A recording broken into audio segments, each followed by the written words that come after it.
नसरपुर हाला ऐं मटियारी के सिंध जे सकाफ़ती हुनरनि जो मर्कज़ सम्झो वञे थो। नसरपुर हिन वक़्तु बि काशीअ जे थांवनि टाइलनि ऐं ॿियनि आराइशी शयूं ठाहिण जो वॾो मर्कज़ आहे।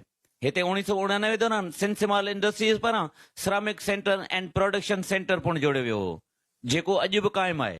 सिंध जा शहर हुजनि या ॻोठ, अॼु बि हज़ारे अहिड़ियूं औरतूं ऐं मर्द आहिनि जेके हुकूमत जे सहकार न हुअण बावजूदि दर्जने हुनरनि खे बचाईंदा पिया अचनि। साॻी रीति अहिड़ा कई विचोले तबिके जा माण्हू बि आहिनि जेके नंढे पैमाने जूं सनतूं लॻाए पंहिंजनि इलाइक़नि अंदरि रोज़गार जा वसीला पैदा करण जा ख़्वाहां पिणु आहिनि।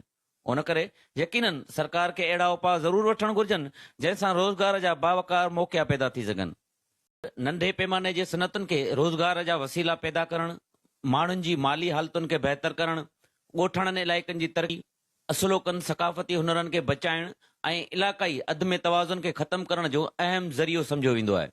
उन ई सोच तहत 1972 धारे सिंध सिमाल इंडस्ट्रीज़ कारपोरेशन जो वजूद अमल में आंदो वियो। हिन कारपोरेशन खे नंढे पैमाने जे सनतुनि खे हथी वठराइणी हुई। ॿहिराड़नि वारनि इलाइक़नि जे माण्हुनि खे नंढा सनती यूनिट लॻाइण लाइ हिमथाइणो हो। नौजवाननि तोड़े औरतुनि खे वापार ऐं हथ जे हुनर जी ट्रेनिंग्स ॾियणी हुई ऐं साॻिए वक़्तु संदनि ठहियल शयुनि खे मुल्की तोड़े आलमी मार्केट में खपाइण लाइ बंदोबस्त करणा हुआ। उन ॾिस में सिंध जे मुख़्तलिफ़ ज़िलनि अंदरि 29 सिमाल इंडस्ट्रीज़ स्टेट्स ऐं इंडस्ट्रियल पार्क लाइ ज़मीन मुख़्तस करे उते सनती ज़ोन पिणु जोड़िया विया। न रुॻो एतिरो पर सिंध में हथ जे हुनर खे तरक़ी वठराइण ऐं ग़रीब हुनरमंदनि लाइ सिंध जे मुख़्तलिफ़ शहरनि में 8 आर्टिजन या हुनरमंद कॉलोनियूं पिणु जोड़ियूं वयूं हुयूं। हिन वक़्तु उन्हनि इंडस्ट्रियल स्टेट्स, इंडस्ट्रियल पार्क्स ऐं हुनरमंद कॉलोनियुनि जी हालत कहिड़ी आहे, अचो त उन ते हिकु नज़र फेरायूं। सिंध जे वारियासी पटीअ वारो रेगिस्तान जेतिरो पंहिंजे फितरी हुस्न सबबि मुनफरिदत रखे थो, ओतिरा ई हसीन रंग हितां जे हथ जे हुनरनि में नज़र अचनि था। थरपारकर ज़िले जे हेडक्वार्टर वारे शहर मिठीअ में 30 एकड़नि ते ॿधल हीअ हुनरमंद कॉलोनी आहे, जेका हितां जे हथ जो हुनर ॼाणंदड़ माण्हुनि लाइ 2011 दौरान जोड़ी वई हुई, जंहिंमें जुड़ियल 50 रिहायशी क्वार्टर ऐं 50 वर्कशॉप बिना कंहिं मुआवज़े जे उन्हनि हक़ीक़ी हुनरमंदनि खे अलाट थियणा हुआ जेके अॻु ई ॾोराइनि इलाइक़नि में रही अहिड़ा कम करे रहिया हुआ, पर संदन कम मुल्की तोड़े आलमी सतह ते मुतारिफ़ न पिए थियो। हीअ कॉलोनी हिकु अहिड़ो प्लेटफॉर्म हुई जंहिं वसीले हू मार्केट में वेही पंहिंजूं शयूं ठाहे बि सघिया पिए त उते ई वेही खपाए बि सघिया पिए। हिन कॉलोनीअ में हितां जे हुनरमंदनि लाइ हिकु डिस्पेंसरी पिणु जोड़ी वई हुई।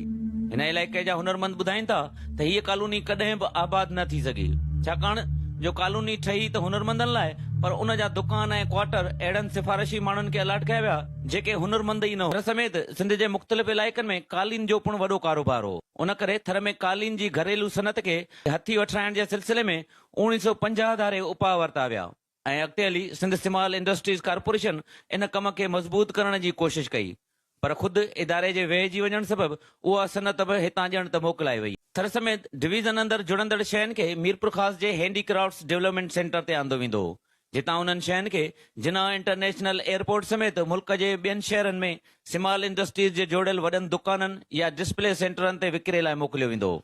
पर अॻिते हली उहे ट्रेनिंग सेंटर ऐं वॾा दुकान बि बंदि कया विया ऐं जेके खुलियल आहिनि उहे ॼण त गैर फ़ाल बणियल आहिनि। हितां जे मुक़ामी हुनरमंदनि लाइ मिठीअ जीअं आर्टिजन कॉलोनी पिणु जोड़ी वई हुई त जीअं हुनरमंद हिते ई पंहिंजूं शयूं ठाहे ऐं विकिरो बि करे सघनि, पर हाणे उन कॉलोनीअ जे दुकाननि में के ॿिया कारोबार हलनि था, जिते वेही हुनरमंदनि खे पंहिंजूं शयूं ठाहिणियूं हुयूं। उन एरिया जी हालत बि कुझु हिन रीत आहे। थर या नसरपुर न पर कशमोर, खैरपुर, टंडो मोहम्मद खान ऐं भिटशाह जहिड़नि शहरनि में बि जंडी ऐं अजरक साज़ीअ समेत अनेक हथ जे हुनरनि खे परवान चाढ़ण लाइ कॉलोनियूं जोड़ी वयूं हुयूं, जिन जी हालत बि अवां हिननि वीडियोज़ क्लिप में ॾिसी सघो था।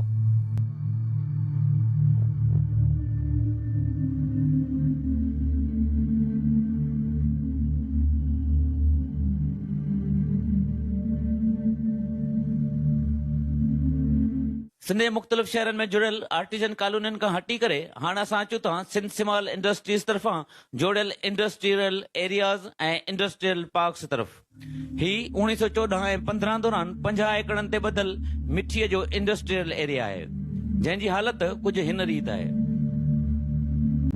हिन साइट एरिया में खाते जी ऑफिस त मौजूदु आहे, पर अध में दिलचस्पी सबबि 10 साल गुज़रण बावजूदि ही समूरो एरिया अॼु बि वीरान पड़ियल आहे ऐं मंझि को बि कारखानो नाहे लॻी सघियो। न रुॻो मिठी पर मीरपुर ख़ास लाड़काणू, दादू, हैदराबाद, कराची नादरन बाईपास, बद्दीन, सांगड़, नवाबशाह, ठट्रो, हाला, टंडो मोहम्मद खान, नौशर फेरोज, गंबट, रोहिड़ी, सखर, घोटकी ऐं ॿियनि शहरनि में बि इंडस्ट्रियल एरियाज़ जोड़िया विया त जीअं मुक़ामी माण्हुनि खे सनतुनि तरफ़ राग़िब करे रोज़गार जा बि समय मौक़ा पैदा करे सघजनि। कई अहिड़ा शहर आहिनि जिते मिठीअ जीअं नाले में त इंडस्ट्रियल पार्क जुड़ियल आहिनि पर उहे वीरान बणियल आहिनि। ऐं मीरपुर ख़ासि जीअं जिन शहरनि में कारोबारी माण्हुनि सनतूं अची लॻायूं त उते वरी खेनि उहे सहूलतूं न पियूं ॾिनियूं वञनि जेके हिन सनती एरिया खे ॾियणु घुर्जनि। हिन एरिया में सनतुनि लाइ इस्तेमालु थींदड़ पाणी तोड़े नेकाल जो निज़ाम नाकारा बणियल आहे। रोडनि ऐं रस्तनि जी हालत का बहितर नज़र नथी अचे। मुक़ामी सनतकारीअ में दिलचस्पी रखंदड़ माण्हुनि जूं इहे पिणु शिकायतूं आहिनि त इंडस्ट्री तरफ़ सिंध जे हुकुमराननि जो ध्यानु न आहे ऐं उन जी भेट में पंजाब सिमाल इंडस्ट्री तरफ़ां घरेलू पैमाने जूं सनतूं लॻाईंदड़ माण्हुनि खे बैंकुनि मार्फत आसान कर्ज़ ॾिना वञनि था ऐं साॻी रीति पंजाब जे मुक़ामी सक़ाफ़ती हुनरनि खे सहूलतूं ॾेई संदनि ठहियल हथ जे शयुनि खे सॼे मुल्क जे मार्केट में हाणे नाणो कमाइण जा मौक़ा फ़राहम कया विया आहिनि।